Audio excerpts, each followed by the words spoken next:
Lokrajya news 24 नवा शोध नवी बातमी।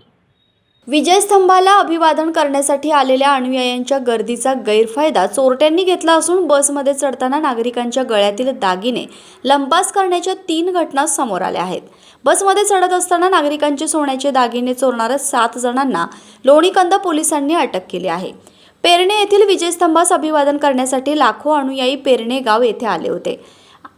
अनुयायी हे पेरणे टोलनाका पुणे नगर रोड येथून बसमधून प्रवास करून अभिवादनास जाण्याकरिता बसमध्ये चढत असताना चोरट्यांनी सोनसाखळी चोरल्या होत्या।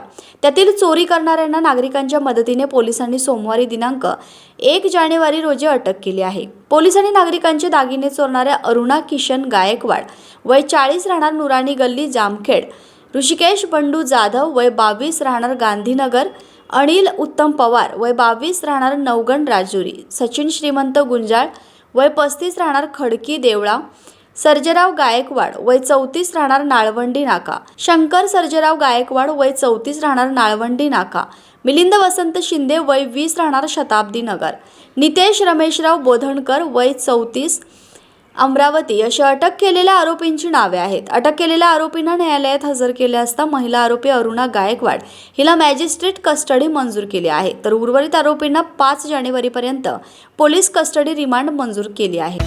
महाराष्ट्रातील महत्त्वाच्या आणि ताज्या बातम्या पाहण्यासाठी आजच आमच्या लोकराज्य न्यूज 24 न्यूज चॅनलला YouTube वर सबस्क्राइब करा आणि बेल आयकॉन प्रेस करा।